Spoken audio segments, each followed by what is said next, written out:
a lot. But where backup is simply, as the definition would say, copying computer data, such as a file or things like that, to another hard drive or making a backup of it. DR, as I'm sure everybody knows, is the ability to recover that data in a meaningful way. So being able to get that server back, being able to do a bare metal recovery, things like that. BCDR is that, and also kind of the planning that goes around how you're going to get everybody access to it, how you're going to deal with things like telephones, deal with where people are going to sit.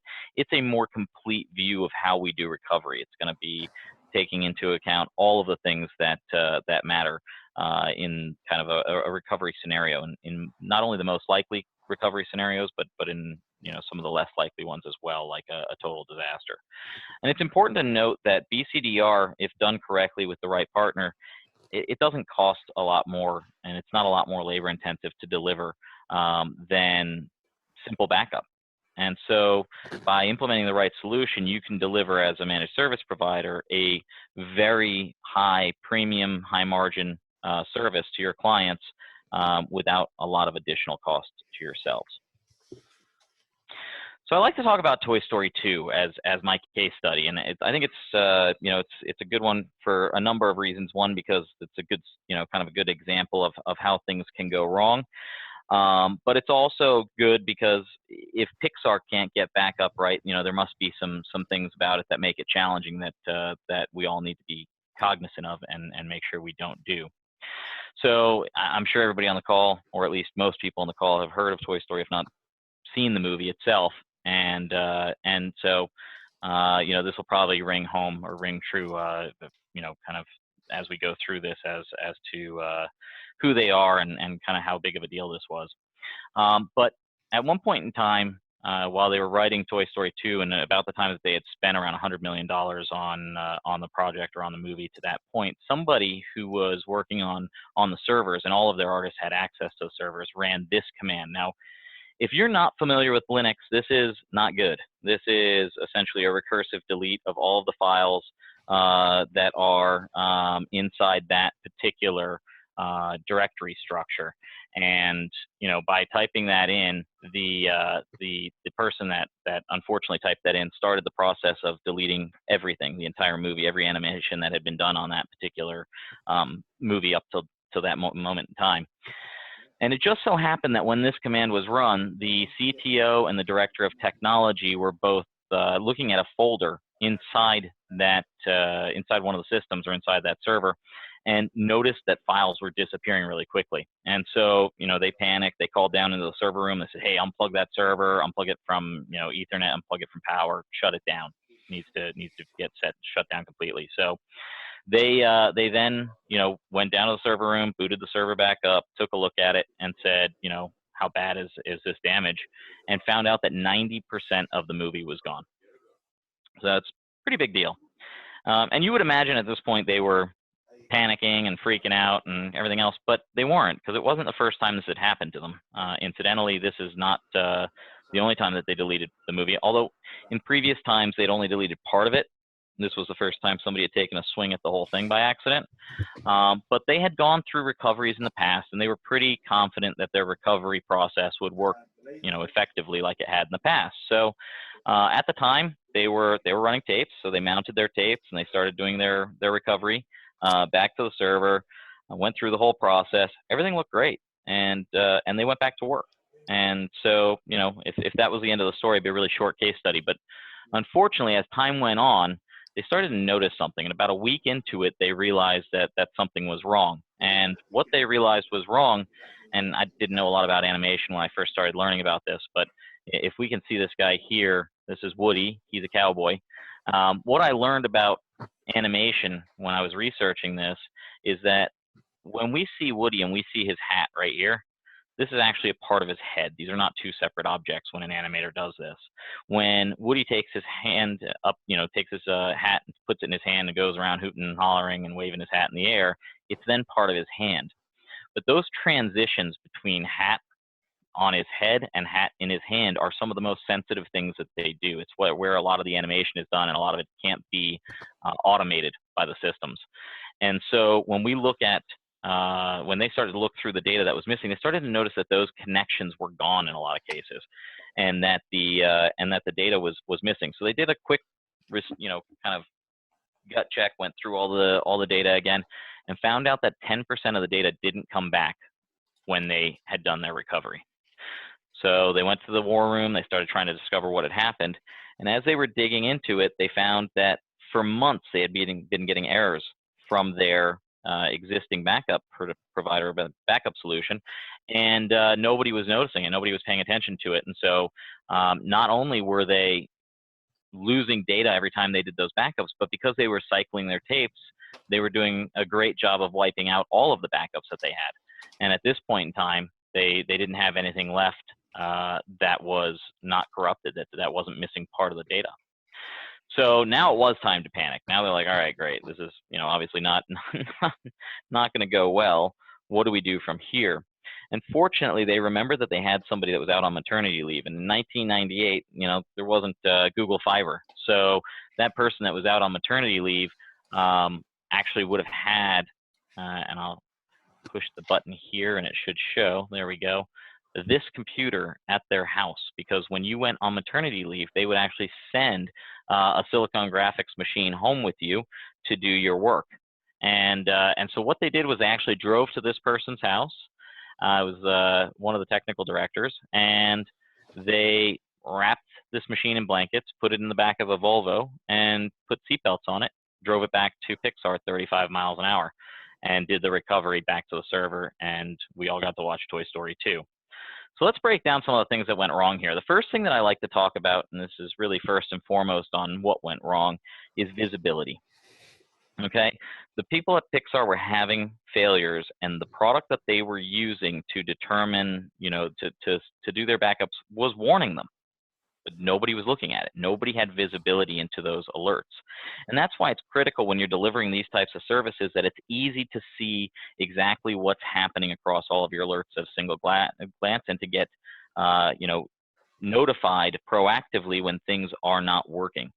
Many, unfortunately, BCDR solutions take this to heart, and they create so much data and so many alerts that it just becomes noise and becomes really difficult to separate it from everything else. So, for example, anybody who's done backup for a relatively large amount of machines has seen this. You show up in the office on a Monday, and you have 47 different alerts for different machines that didn't back up over the weekend, and now you've got to go through those one at a time to go find out if somewhere buried in there's an Active Directory server that didn't get backed up that is critical to the systems. One of the things that we've done in our product that I'll be able to showcase later is we've implemented a system called Backup IQ, which is AI for your alerting, which makes it very clear and brings these types of issues to the top, so it's simple to see them and simple to action on them. If Pixar had been able to see this, though, they wouldn't have been surprised, and they would have been able to recover from the tapes, because they wouldn't have been failing anymore. They would have remediated this issue well before this became kind of the larger problem that it was at the time of recovery. Another thing that we like to talk about is making sure that that we're recovering for the correct kind of most likely scenario. One of the things that a lot of people do is they do recoveries or they set up their recovery kind of program around the least likely events. When we think of backup and disaster recovery, we think of DRAS, we think of tornadoes. But the reality is it's a pretty small percentage of what happens when we do these recoveries. Recoveries traditionally are going to be mainly hardware failures, user error, like in the case of Pixar, software failures, which we don't like to talk about being in the software business. And only about 3% of the time are they actual, what we see on the screen here, tornado ripping through and taking out the entire data center. So it's important that the BCDR strategy that you have takes that into account. What I mean by that is, if you've got a BCDR strategy that says that the most likely, or that goes directly to cloud, then you're essentially saying that you're taking care of the most likely scenario as something that destroys an entire server room. Whereas the reality of it is, recovering directly from the cloud in the case of a hardware failure is something that's a bit of a nightmare.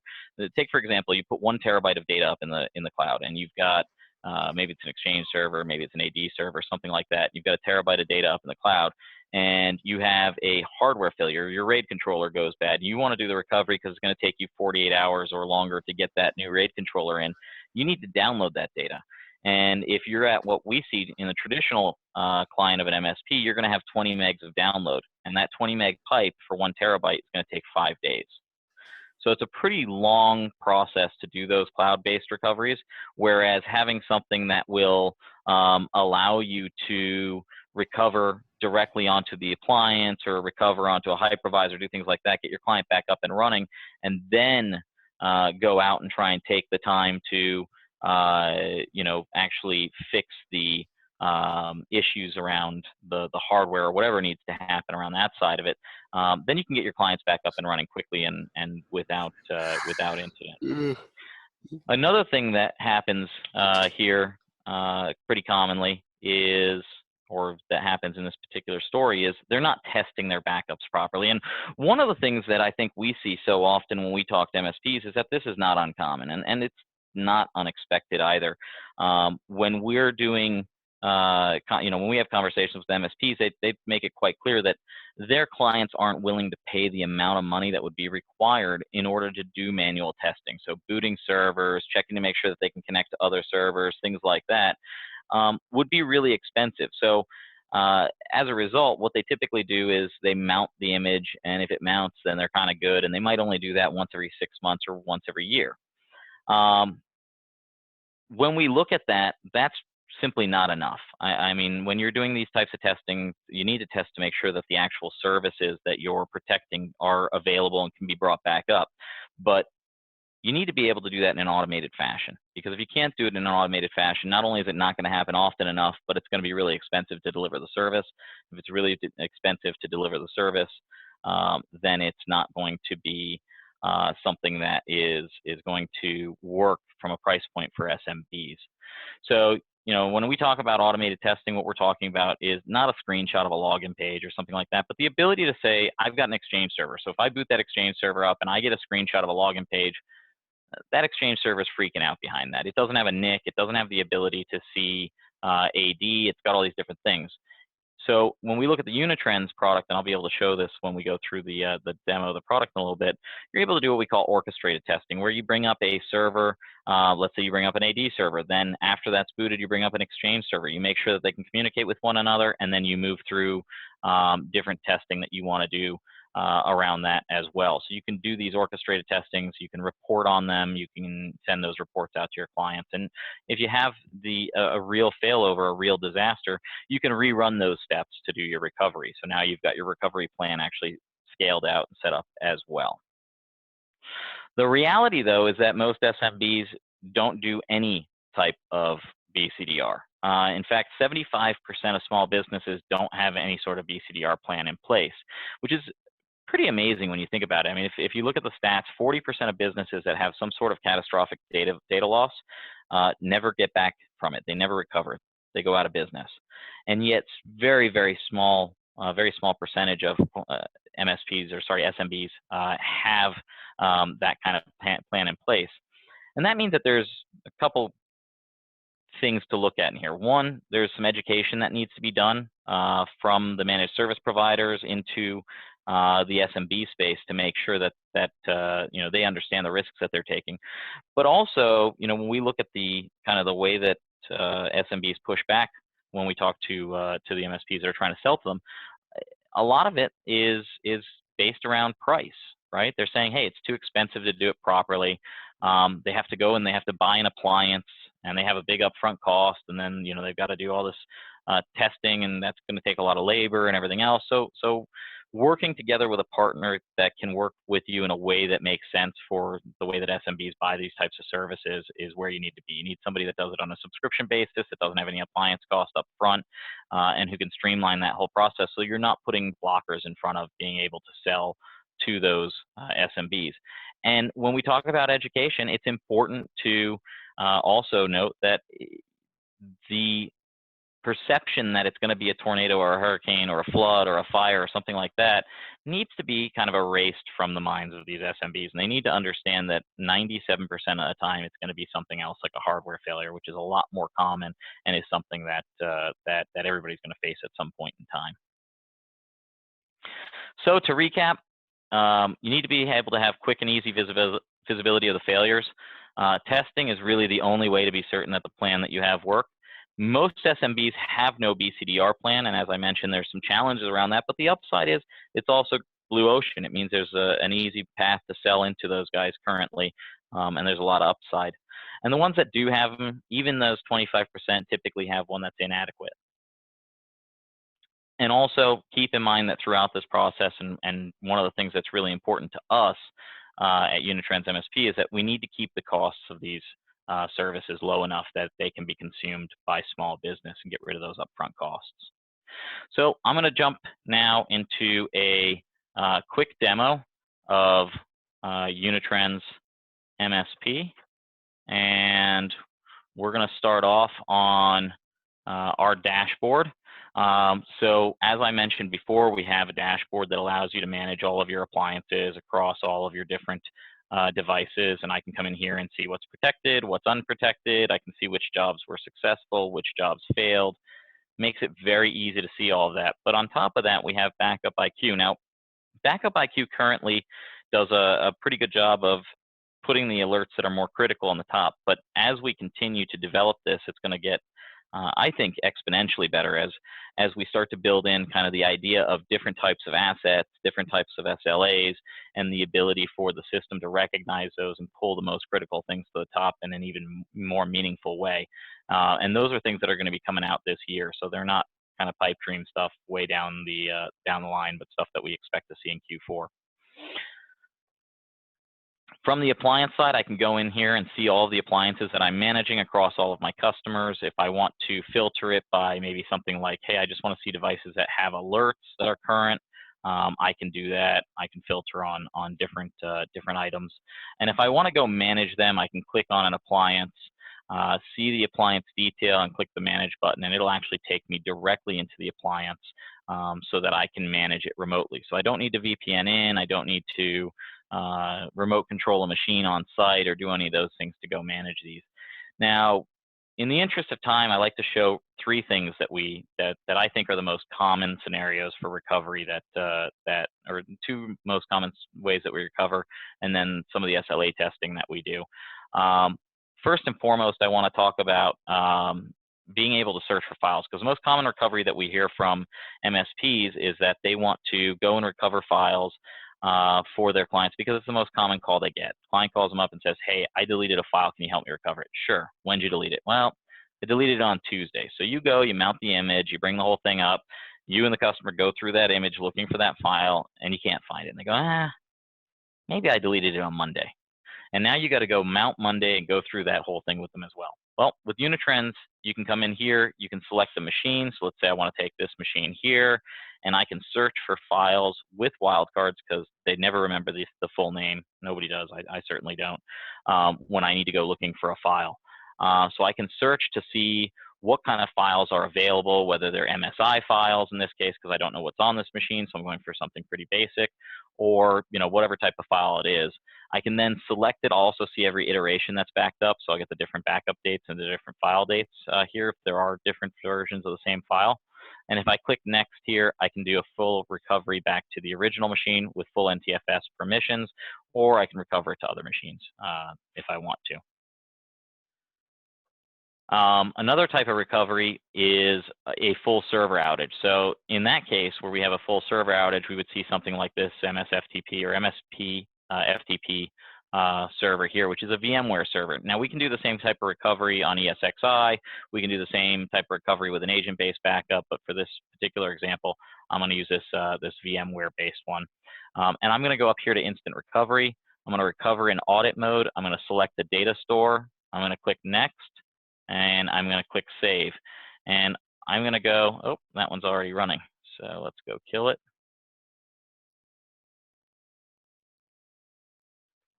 And we'll just remove it. And maybe we'll do a different one here so that we're not, let me make sure none of these are running. we'll grab a different one like this Ubuntu MSP one. No instant recovery for that now. Okay, good.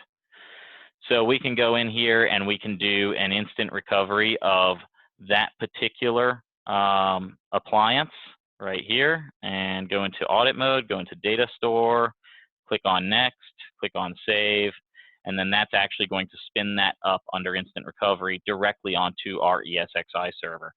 So that brings your customer up immediately, and at the end of, and you can see that happening here, you can see it's creating the virtual machine, creating the virtual snapshot, and this particular server, and it could be a Windows server. I just picked this Ubuntu one because somebody was using the other one in audit mode already, but you can see this thing's up and running and booting. So this is one of the types of recovery. You can recover here to a hypervisor. You can recover onto our appliance, or if you want, you can recover into our cloud. So that's what it looks like if you're going to do an instant recovery of a full server outage. Last thing that I want to show is the ability to do this SLA testing. So we talked a little bit about that orchestrated testing earlier, the ability to spin different machines up and test them against each other. And the way that we do that is through things called data copy access jobs. We come in here and we can set up a data copy access job. I'm going to edit an existing one to boot the servers and then test different things on them. So you can see in here, I'm booting Ubuntu, I'm booting an Ubuntu server. Let's also say that we wanted to boot this MSP FTP machine that we tried to before, but somebody else was running.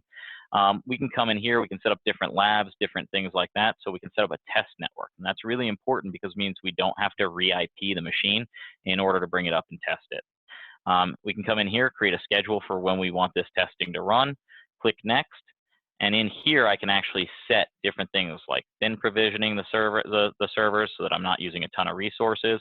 And also, I can do all sorts of different tests on Exchange, on SQL, on AD, on checking HTTP URLs, DHCP, all those different things, straight through drop-down menus. You can also write scripts if you want, but a lot of the stuff that you're going to want to test won't require that. And when those run, as we go to the dashboard here, we can see what those look like.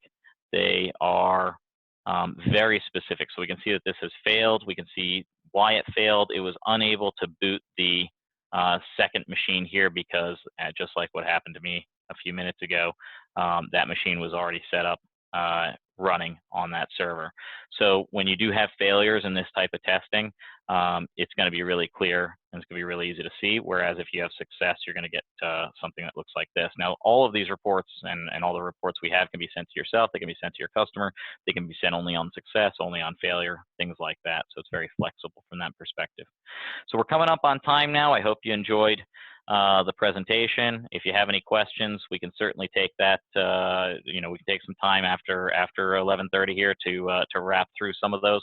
But that's essentially it for the presentation part of this. So look forward to any questions that anybody might have. So there's a question in the panel for, if the recovery goes to the cloud, does the service handle a connection back to the office? Yes, absolutely. So part of that recovery, if you were in a full failover scenario, we would set up VPNs together with you to get those clients linked back up. Absolutely. It's a good question. Okay. We have another Let's see if question. we have any more. What size of the agent that gets deployed on the endpoint? What's the size of the agent? That's a good one. I actually don't know that off the top of my head. I'll have to look that up. But I don't remember it being very large. I've never had any complaints about it being like a couple hundred megs or something like that. But I can double check that for whoever that was, and we can follow up with them. How do I calculate the size of backup that I require? That's a great question. So there's a number of different factors that are important to take into account when you're doing sizing. One of the things that you need to look at is obviously the total protected data. And a good rule of thumb is you want to put no more than 55% protected data on an appliance. So if you had a 1 terabyte appliance, you would want to have 550 gigs of data that you were backing up. That said, there are some kind of different scenarios that can change that number. if you're running in a completely hypervisor type environment and all your backups are going to be hypervisors and you don't plan to do recovery directly on our appliance, then you'll need less space than you would if you were doing a backup of a bunch of different machines that were all critical that you wanted to spin up on our appliance. And so we're always happy to get on the phone with you and work through what that sizing looks like at any given point in time. So we have another question actually on our side. It's just how much do the appliances cost? You know, one of the great things about the way that we've structured this stuff is that we don't have any upfront appliance cost on our term deals. So instead of having to come to us and write a check for, you know, $2,200 and either pass that cost on to your client or eat that cost yourself, doing things like that, then you can, you know, essentially go to them with a single price that is a subscription price, you know, of a single cost that is going to remain consistent across the entire term of the deal.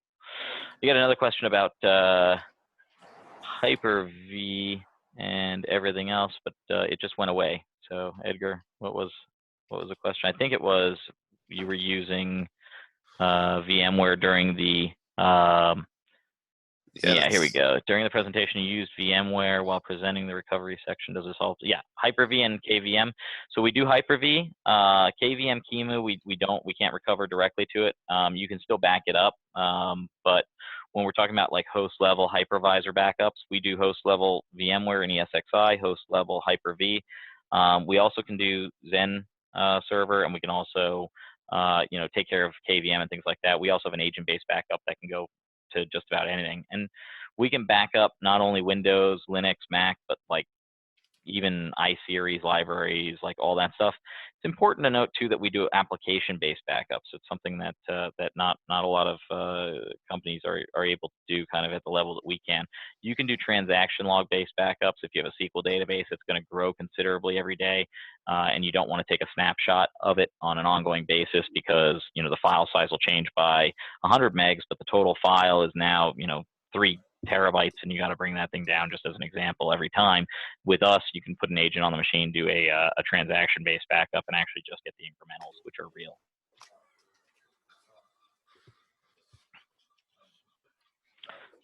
All right, do we have, I see another, yep, more questions. Here we go. From a Linux OS point of view, can we install the backup agent on an old? Yeah, absolutely.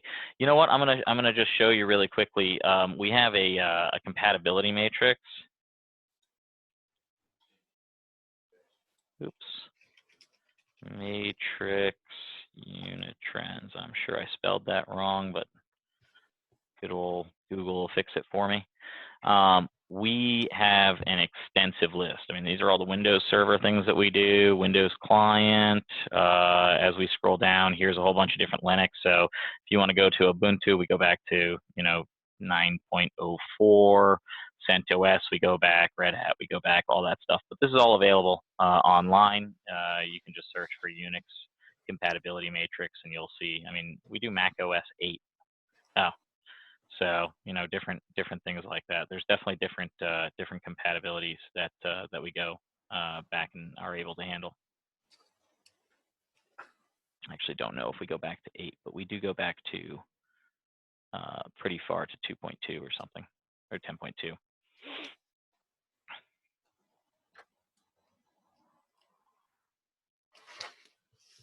All right, I think that's it for the questions. So we're going to wrap up here. Appreciate everybody's time. If you have any follow-on questions that didn't come up during this this presentation, let us know, and we'll be happy to answer them as they come up. Thank you very much. Thank you. Thanks, Mike, for joining us. Of course. Have a good one. Thanks, Mike, and thank you, everyone.